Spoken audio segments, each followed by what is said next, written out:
so many pieces all back together now. What's your vision?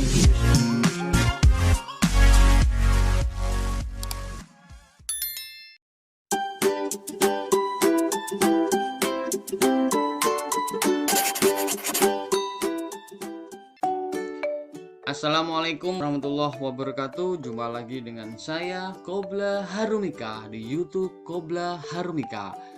Pada kesempatan kali ini saya akan membahas materi seperti kemarin, masih melanjutkan tentang bab 1 teks berita. Apa itu teks berita sudah saya jelaskan di pembelajaran sebelumnya, tetapi kali ini kita akan membahas tentang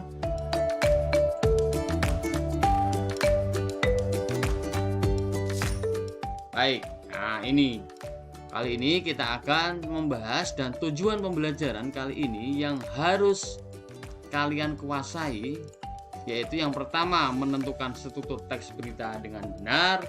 Yang kedua, menentukan kaidah kebahasaan teks berita dengan benar. Pembelajaran sebelumnya kita sudah menguasai tentang menentukan struktur teks berita dengan benar.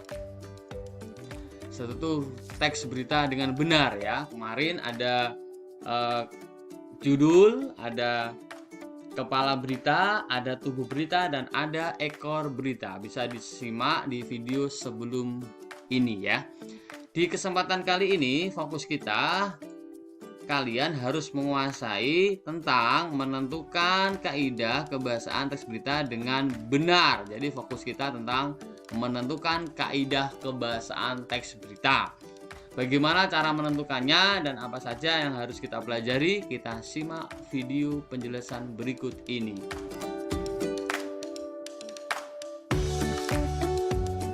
Baik ya. Lanjutkan untuk kaidah yang pertama, yaitu tentang penggunaan bahasa baku ya. Jadi kaidah kebahasaan dalam teks berita yang pertama, penggunaan bahasa baku. Bahasa baku itu yang bagaimana? Bahasa baku adalah ragam bahasa yang sesuai dengan kaidah bahasa Indonesia. Sesuai kaidah itu tentang pedomannya, tentang KBBI, Kamus Besar Bahasa Indonesia, yang kalau dalam bentuk buku itu besar ya, tebal. Kemudian pedoman pembentukan istilah.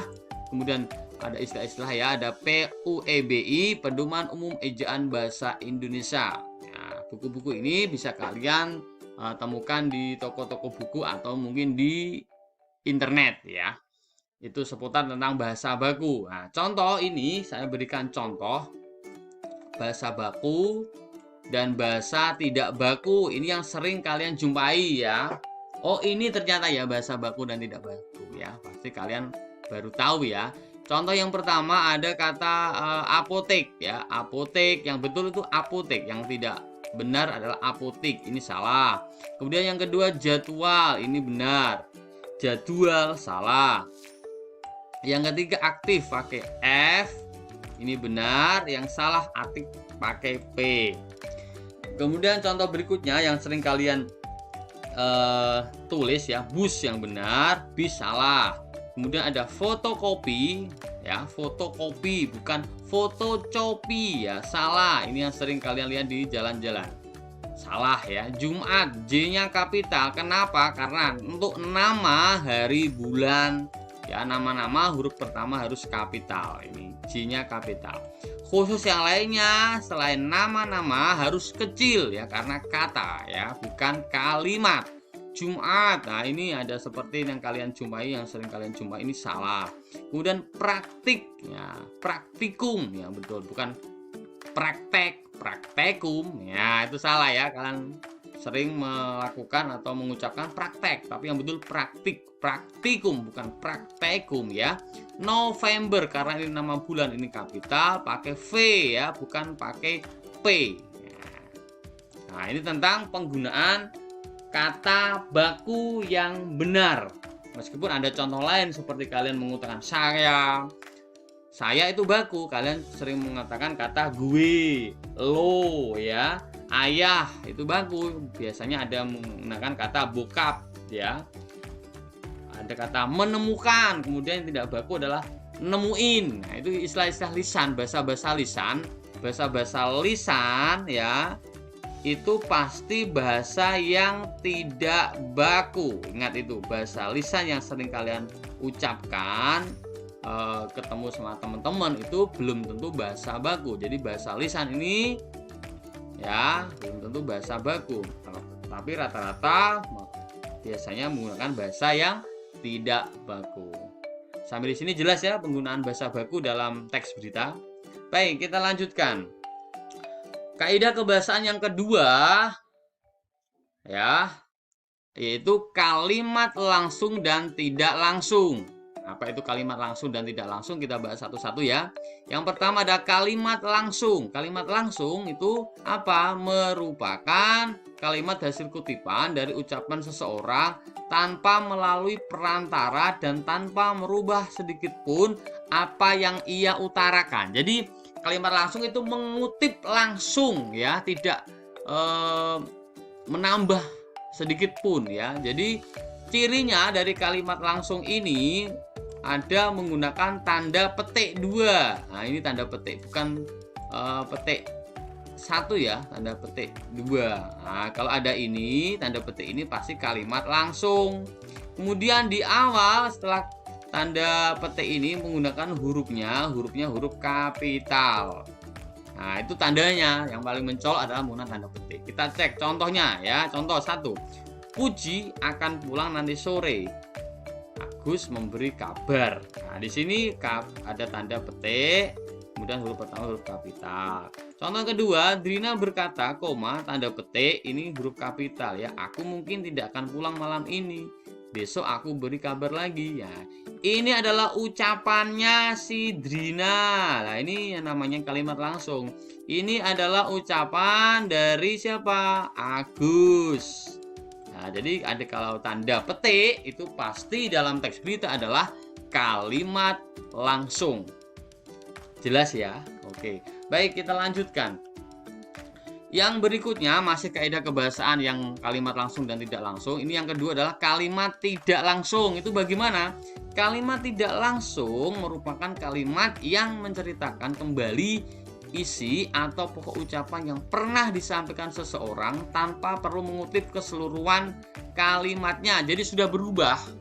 Di kalimat tidak langsung itu bisa orang lain, bisa orang ketiga ya, yang kalian dengar kemudian kalian tirukan dengan tidak menggunakan jelas, tidak ada tanda petik, itu pasti tidak ada. Nah, ini tidak menggunakan tanda petik. Contohnya 1. Aku pernah mendengar Yoga bercerita bahwa ia sudah meminta maaf atas kesalahannya. Jadi kita itu menceritakan ucapan orang lain ya. Kalau kita mendengar seperti kalian gosip, atau kalian misalkan mendengarkan cerita orang lain, kalian ceritakan lagi.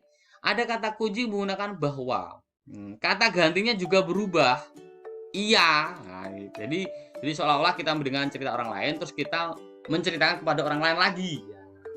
Seperti kalian gosip atau kalian bercerita kepada orang lain apa yang kalian dengar dari orang lain. Itu namanya kalimat tidak langsung. Contoh kedua, tadi Pak Har berpesan jika hari ini beliau tidak dapat masuk ke kelas karena suatu urusan. Namun beliau memberikan tugas untuk menyimak video penjelasannya di YouTube. Jadi misalkan kalimat langsungnya ya, kalau dirubah ya seperti ini. Nah, misalkan ini kalau dirubah ya menjadi kalimat langsungnya, misalkan ini ya, hari ini tidak ada tugas. Kalian menyimak video penjelasan saya. Gitu. Kemudian di sini kata Pak Har. Nah, di sini kalau saya tulis kata Pak Har. Nah, itu menjadi kalimat langsungnya. Nah, di sini ya.